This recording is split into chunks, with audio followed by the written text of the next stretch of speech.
사도 바울이 로마 옥중에서 이 골로새서를 기록할 당시에 이 골로새 지역이 어떠했느냐 하면, 이 골로새 지역에는 영과 정신은 선하고 그리고 육과 물질은 악하다라는 이원론 사상으로, 하나님은 물질을 만드신 분이기 때문에 아주 저급한 신이다. 그리고 그러므로 구약과 신약은 서로 단절돼야 된다. 왜냐하면 구약은 상당히 물질적이거든요. 축복도 물질적인 것을 많이 말하고 신약은 영적인 것을 많이 말하거든요. 그러니까 신약과 구약은 단절되어야 된다는 것을 강조하고, 예수님에 대해서도 예수님의 인성은 부인하고 예수님의 신성만을 강조하는 영지주의 철학 사상을 비롯하여 이 골로새 지역의 신비주의와 그리고 금욕주의 등 온갖 철학 사상과 이단 그 사상들이 횡행하고 있었습니다. 그러니까 이 골로새 지역이 별로 교회가 뿌리 내리고 신앙생활하는데 환경이 좀 좋지 못했다, 그런 말이지요. 그런 가운데 이 잘못된 사상과 철학이 교회 안에 그대로 침투했다는 소식을 바울이 듣게 됩니다. 그런데 이 골로새 교회는 바울이 3차 전도 여행 가운데 만난 에바브라라는 사람이 직접 개척한 교회입니다. 그러니까 바울이 골로새 지역에 방문한 적이 없어요. 성도들을 만난 적이 없어요. 그런데 그를 통해서 전도를 받았던 에바브라라는 사람이 이 골로새 지역에 교회를 세웠다, 이 말입니다. 그런데 이 아직 골로새 지역에 이 교회가 아주 튼튼하게 세워진 것이 아닌데, 이런 잘못된 사상이 교회에 침투함으로 말미암아 교회에 대한 염려가 생긴 것입니다. 그래서 비록 옥중에 있지만은 바울은 펜을 들고 이 골로새 교회에 편지를 보내게 되는 겁니다. 이 편지를 바로 골로새 교회의 지도자의 아키포, 이 아키포가 누구냐 하면 바로 이 빌레몬이라는 사람의 아들입니다. 근데 이 골로새 교회는 어디 세웠느냐면 빌레몬이라는 사람의 집에서 교회가 개척이 되었어요. 그래서 그 목회자인 이 아키포와 성도들에게 이 골로새서를 기록한 거예요. 이제 편지를 쓴 거죠. 그런데 또 하나 문제가 있었던 게, 바로 빌레몬 집에서 종으로 있던 노예지요. 돈을 팔려온 노예죠. 노예 중에 한 사람인 오네시모라는 사람이 이 빌레몬의 집에서 돈을 가지고 튀었어요. 도망을 갔다, 이 말이에요. 도망을 갔는데 어디로 갔냐면 노마로 갔습니다. 노마에 가서 만났는데 누구를 만났느냐 하면 바울을 만난 거예요. 바울과 이 빌레몬은 아주 잘 아는 사이입니다. 아주 가까운 사이입니다. 그리고 바울이 아주 신뢰하는 사람이 빌레몬이었습니다. 그러니까 빌레몬이 자기의 집을 오픈해서 교회를 할 정도니까 이 빌레몬이라는 사람이 상당히 그 교회의 중요한 포지션을 차지하고 있었다, 이 말입니다. 그런데 이 오네시모라는 사람이 바울을 만나서 복음을 듣고 은혜를 받았어요. 그 사람이 아주 달라졌어. 그런데 이야기를 들어보니까 빌레몬의 집에서 돈 갖고 튀었어요. 참 만나도 어찌 그리 만났습니다. 그래서 빌레몬에게 편지를 씁니다. 이 오네시모를 용서해 줘라. 당신이 내게 하듯이 이 오네시모를 그리 했으면 참 좋겠다 하고 편지 2통을 쓴 겁니다. 2통을 써서 지금 두기고라는 사람의 손에 들려서 이 골로새 교회에 보낸 것이 골로새서와 빌레몬서라는 성경이 된 것입니다.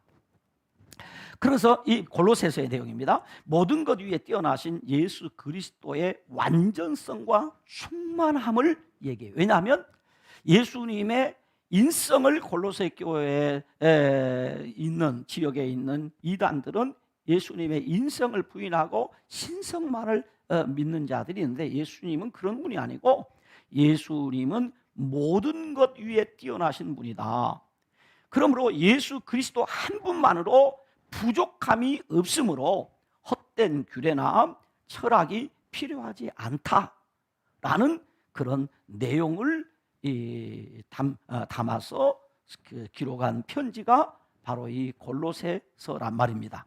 그러므로 골로새서에는 첫째, 헛된 언어의 유의로 사람들을 미혹하여 쾌락을 추구하며 하나님을 대적하는 헛된 철학과 속임수, 그리고 유대인들의 유대주의, 율법주의, 그리고 천사 숭배를 경계하라는 내용이 담긴 회람서신이다. 이 회람서신이라는 말은 돌려 읽는 편지다 이 말이죠. 여러분, 돌려 읽는 편지가 있는가 하면 혼자만 읽어야 될 편지가 있지요.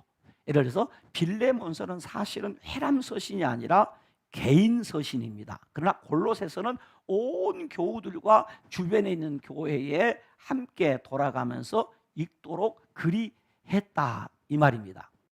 오늘 바울이 이 골로새서를 통해서 주시는 말씀은 개인 생활에 어떻게 사는 것이 옳은가, 그리고 가정 생활의 질서는 어떻게 세워야 되는가, 직장 생활에서는 어떻게 해야 되는가, 교회 생활에서 보람된 교회 생활은 어떻게 해야 되는가에 대한 답을 주는 성경이 골로새서란 말이에요. 그래서 골로새서 1장에 보면 만물의 주 되신 그리스도를 이야기하고, 2장에서는 믿음의 주 되신 그리스도를 얘기하고, 3장에서는 생활의 주인 되신 그리스도를, 4장에서는 전도와 선교의 주 되신 그리스도를 우리에게 소개하므로 그 그리스도와 함께 세상에서 빛과 소금으로서의 멋지고 맛있는 삶을 살도록 해주는 책이 골로새서이다. 물론 골로새서뿐만 아니라 이 성경 자체가 우리를 그렇게 만들어줍니다. 그러므로 우리가 하나님의 말씀인 성경만 잘 배우면 우리의 전 삶의 영역에서 빛과 소금으로서의 멋지고 맛있는 삶을 살 수 있게 되는 것입니다. 할렐루야. 그래서 오늘 우리 교회가 세 번째 장로님을 피택함과 동시에 안수 집사님, 권사님을 피택하는 날이기에 본문을 중심으로 해서 교회의 일꾼된 사람의 사명이라는 제목으로 좀 말씀을 생각해 보려고 합니다. 첫째는 교회의 일꾼이 되는 것은 하나님의 은혜의 선물이다 이 말이에요. 교회의 일꾼이 된다는 것은 하나님의 은혜의 선물이다. 본문 25절에 보면 사도 바울은 골로새 교회 성도들에게 이렇게 말합니다. 내가 교회의 일꾼 된 것은 하나님이 너희를 위하여 내게 주신 직분을 따라 하나님의 말씀을 이루려 함이니라 라고 합니다. 여기서 교회의 일꾼이라는 말은 성직자를 뜻하는 말이 아닙니다. 여기서 이 교회의 일꾼이라는 말은 종, 노예라는 그런 의미로 이 단어에서, 이 일꾼이라는 이 단어에서 나온 말이 집사라는 말입니다. 원어에서 그래요. 제가 오늘 소개를 안 합니다만은 여기 나온 말이 내가 교회의 집사가 되었다 그런 말이에요. 누구를 위해서? 너희를 위해서. 일꾼이라는 말이죠. 집사가 되었다 그런 말입니다. 그러므로 교회의 일꾼이라는 말은 이 성직자만을 의미하지 않고 교회의 모든 직분을 교회에서 일하는 일꾼이다. 교회의 모든 직분은 교회의 일꾼이다 이 말이에요. 여러분은 뭐라는 얘기예요? 교회의 집사가 되고 권사가 되고 장로는 교회의 무엇이다? 일꾼이다 그런 말입니다. 그래서 사도 바울은 말합니다. 내가 교회의 일꾼 된 것은 하나님이 너희를 위하여 내게 주신 무엇이다? 직분이다 그랬어요. 내게 주신 직분이다. 그리고 에베소서 3장 7절에 보면 이 직분에 대해서 무엇이라고 하냐면 하나님의 은혜의 선물을 따라 내가 일꾼이 되었다. 그러니까 내가 일꾼이 된 것, 교회에서 직분을 맡은 것은 하나님의 은혜의 선물로 받은 것이다 그 말이에요. 이 말은 굉장히 중요한 말입니다. 다시 말하면 교회의 일꾼이 되는 것은 하나님의 은혜의 선물. 왜냐하면 나를 능하게 하신 그리스도께서 나를 충성되이 여겨 내게 직분을 맡기셨기 때문이다, 이 말입니다. 그러므로 직분을 맡았다는 것은 결코 부담스러운 일이 아닙니다. 자신의 능력이나 자격이 아닌 하나님의 은혜의 선물로 주신 것이기 때문에 오히려 하나님의 은혜요 축복이며 한없는 영광과 특권이기에 내가 직분 받은 것에 대하여 감사해야 합니다. 그러므로 결코 하나님 앞에 받은 교회의 일꾼 되는 것은 부담스러워할 것이 아니라는 것이죠. 왜 부담스러워하느냐? 이 하나님 앞에 직분을 받고 부담스러워하고 짐스러워하는 이유는 무엇인가 하면 교회가 무엇인지를 잘 모르기 때문에 그래요. 교회가 무엇인지를 모르기 때문에. 본문 24절에 분명하게 말합니다. 나는 이제 너희를 위하여 받는 괴로움을 기뻐하고 그리스도의 남은 고난을 그의 몸된 교회를 위하여 내 육체에 채우노라고 그랬어요. 여기서 교회를 무엇이라고 말합니까? 그리스도의 몸된 교회란 말이에요. 교회는 그리스도의 몸이란 말입니다. 그리스도의 몸. 오늘 교회가 무엇인가? 교회는 그리스도의 몸이다. 그러므로 교회의 일꾼이 된다는 말은 그리스도의 몸을 세우는 사람이 된다는 것이에요. 교회를 위한 삶이 곧 누구를 위한 삶이다? 주님을 위한 삶이라는 거죠. 교회를 위한 섬김이 누구를 위한 섬김이냐? 주님을 위한 섬기는 일이란 말이죠. 그러므로 사도행전 9장에 보면 사도 바울이 성도들을 잡아 가두려고 다메섹으로 가던 길에 호련히 하나님의 강한 빛이 비추어서 그를 체포합니다. 그때 주님께서 그 사울을 보내 사울아 사울아 네가 어찌하여 나를 박해하느냐라고 합니다. 그때 사울이 주여 누구십니까? 그때 예수님이 말씀하기를 나는 네가 박해하는 예수라고 말합니다. 나는 네가 박해하는 예수다. 그때 사울은 말하면 나는 예수님을 박해한 적이 없습니다. 다만 교회를 박해했을 뿐입니다. 그러니까 교회를 박해하는 일은 주님을 박해하는 일. 교회를 해롭게 하는 것은 주님을 해롭게 하는 일. 그래서 교회를 괴롭게 하는 사람치고 잘 될 수가 없습니다. 왜 교회를 괴롭게 하면 그리 됩니까? 교회는 무엇이니까? 그리스도의 몸. 그리스도의 몸이란 얘기는 다른 말로 말해야 하나님이 함께 한다는 거죠. 그러므로 하나님의 교회의 일꾼이 되는 것은 큰 축복이고 영광인 것입니다. 바로 이 교회가 그러므로 교회의 일꾼이 되는 것은 하나님의 은혜의 선물이다. 아멘. 두 번째, 교회의 일꾼은 하나님의 경륜을 따라 세워지는 것이다. 본문 25절에 내가 교회의 일꾼 된 것은 하나님이 너희를 위하여 내게 주신 직분을 따라 하나님의 말씀을 이루려 함이니라 라고 했습니다. 그런데 여기 내게 주신 직분이라는 그 말이 우리 지금 개역개정 성경 전에 개역 성경에 보면 어떻게 기록되어 있느냐면 하나님이 내게 주신 경륜을 따라 이렇게 기록되어 있습니다. 그러니까 직분이라는 말과 경륜이라는 말이 헬라어에 같이 쓰이는 단어예요. 이게 경륜이라는 말은 무슨 말인가? 집안의 관리자나 청직이라는 뜻과 함께 하나님께서 자기 백성과 만물을 위해 모든 일을 계획하고 지배하며 관리하신다, 그런 뜻이에요.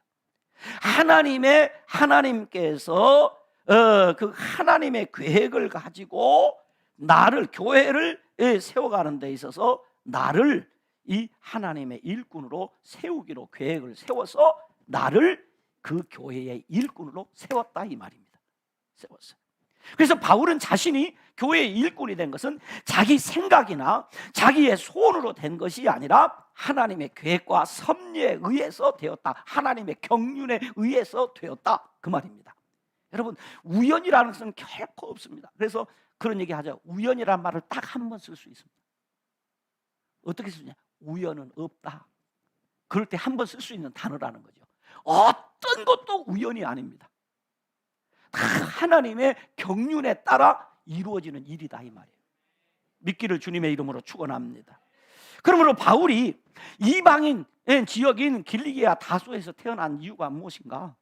바로 이방인 선교를 하기 위해서 하나님이 바울을 이방인 지역에서 태어나게 하시고 바울을 가말리엘 문화생으로서 많은 공부를 하게 한 이유가 무엇인가?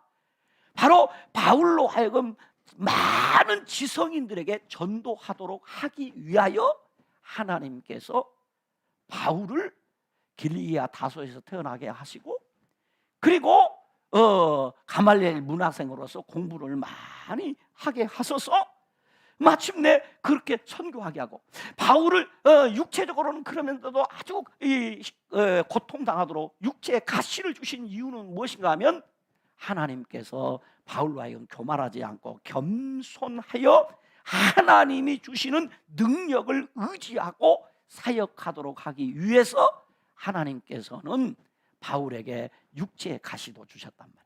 그러니까 사실은 저와 여러분이 하나님의 교회의 일꾼으로 세워질 때 뭐 부족한 것, 연약한 것, 뭐 이런 거 있어도 하나님 앞에서 저와 여러분이 겸손함으로 순종하기만 하면 그것도 다 은혜가 되고 여러분에게 축복이 된다는 거죠.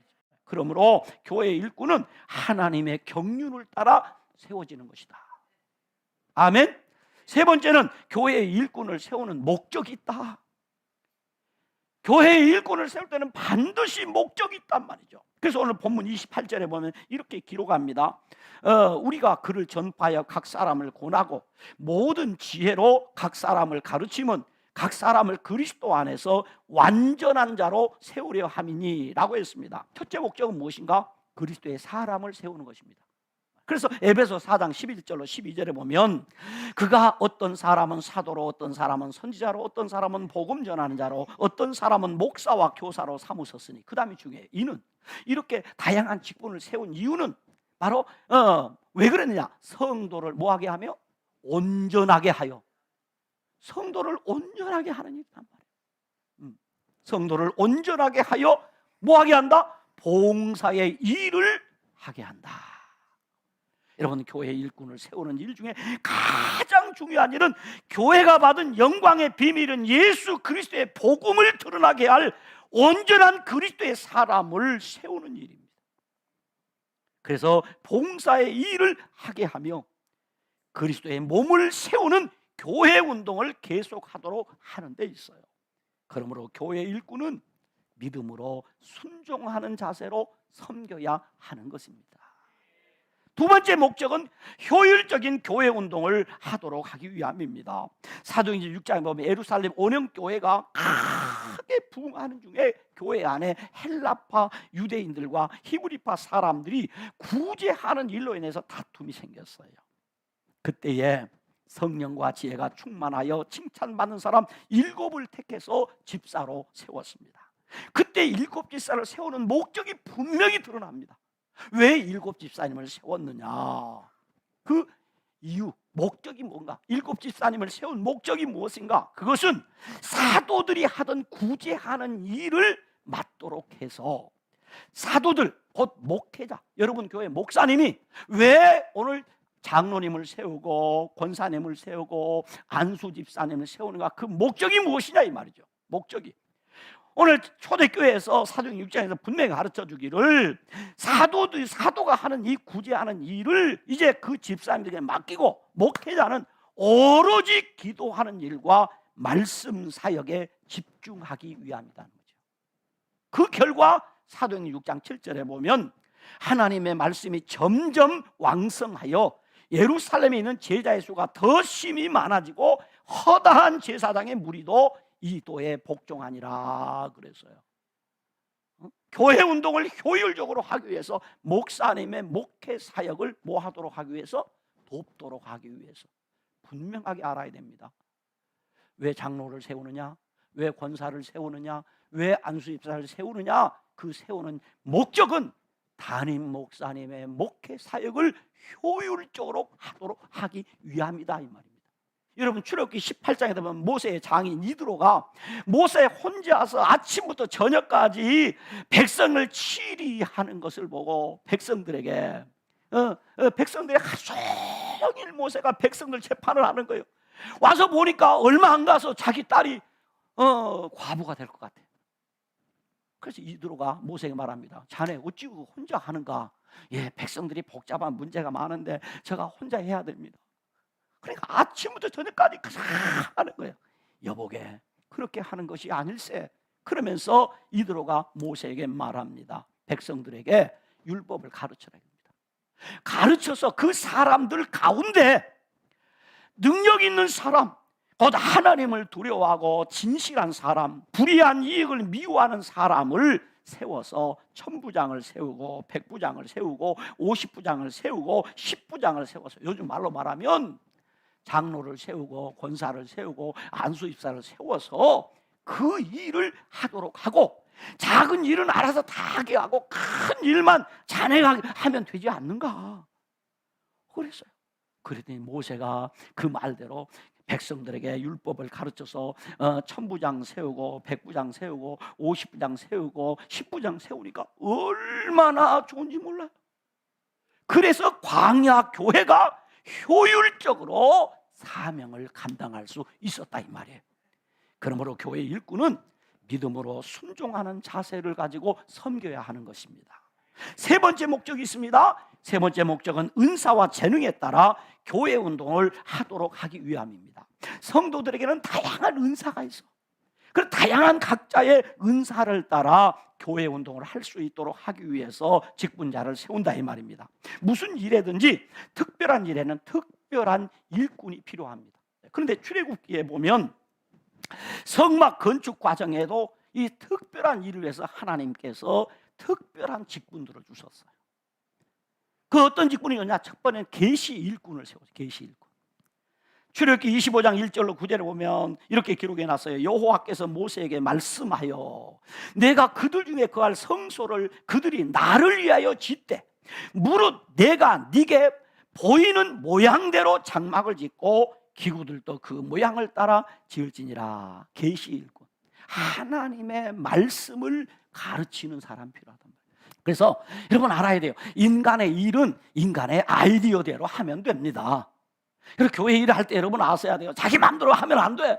반드시 계시 일꾼인 목회자의 지도를 받아서 해야 그것이 잘 되는 거다. 하나님의 일은 하나님의 말씀대로 해야 하는 거죠. 그래서 하나님께서 계시 일꾼인 모세를 시내산으로 부르셔서 40일 동안 그 계시의 말씀을 주셨어요.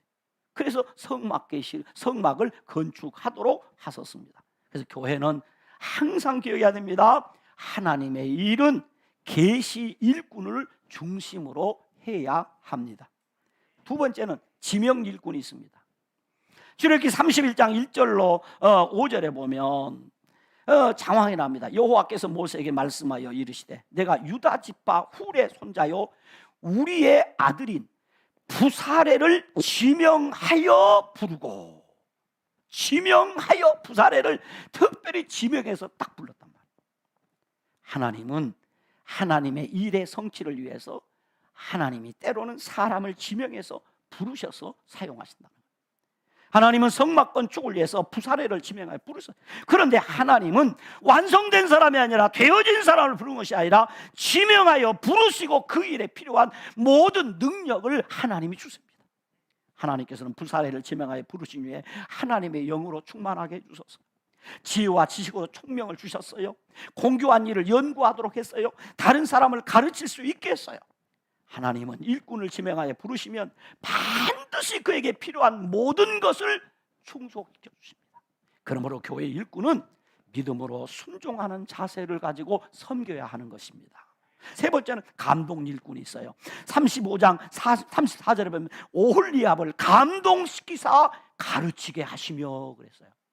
왜 감동을 주시는가? 하나님의 일을 위해서 계시 일꾼인 모세와 지명 일꾼인 부사레를 돕도록 하기 위해서 오홀리압의 마음에 감동을 주셨어요. 그리고 그에게도 필요한 걸 다 주십니다. 하나님의 일을 알고 하는 것이 아니에요. 하나님의 지혜와 총명으로 알아가는 것입니다. 다 깨닫고 하는 거 아닌 것을 알아야 돼요. 그런데 다 깨닫고 하는 것이 아니라고 할지라도 하다 보면 깨닫게 돼요. 하다 보면 깨닫게 돼요. 열고 하는 것이 아니라 가면 열립니다. 하나님이 내게 맡기면 하나님이 길도 열어주시고, 하나님이 내게 맡겨주시면 여러분 하나님 필요한 거 주시고, 여러분 그래서 우리는 받고 가는 것이 아니라 가면 받아요. 그러므로 교회 일꾼은 믿음으로 순종하는 자세를 가지고 섬겨야 하는 것입니다. 마지막입니다. 많은 자원 일꾼을 주시더라. 자원하는 일꾼을 주신다. 출애굽기 36장 2절에 보면 모세가 부사렐과 오홀리압과 및 마음이 지혜로운 사람 곧 그 마음에 여호와께로부터 지혜를 얻고 와서 그 일을 하려고 마음에 원하는 모든 자를 부르시다. 마음에 원하는 모든 자를 부르시더라. 그래서 여기 마음에 원하는 모든 자란 그 마음이 흥분된 자, 자원하는 자들입니다. 저는 하나님 앞에 자원하는 심령으로 주님 앞에 쓰임 받는 것이 참 복 있다고 생각을 합니다. 하나님이 우리 마음에 자원하는 심령을 주셔야 돼요.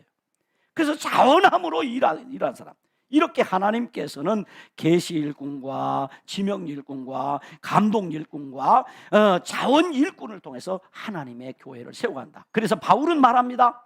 우리에게 주신 은혜대로 받은 은사가 각각 다르니 혹 애언이면 믿음의 분수대로 하고, 혹 섬기는 일이면 섬기는 일로 하고, 가르치는 자면 가르치는 일로, 이로하는 자면 이로하는 일로, 구제하는 자는 성실함으로, 다스리는 자는 부지런함으로, 긍휼을 베푸는 자는 즐거움으로 할 것이니라 라고 말합니다.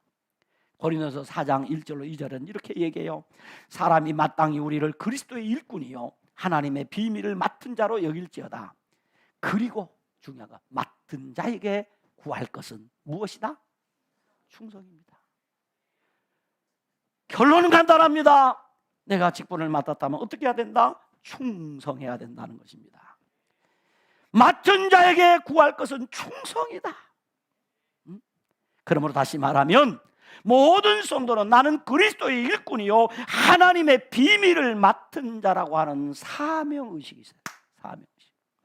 그 다음에는 내가 분명한 사명이 있다면 이제는 그 사명자로서, 그 직분을 맡은 자로서 충성의식이 있어야 돼. 나는 충성스럽게 이 직분을 감당해야 되겠다 하는 자세가 필요해요. 그래서 교회 일꾼은 믿음으로 순종하는 자세로 섬겨야 합니다. 결론을 맺습니다.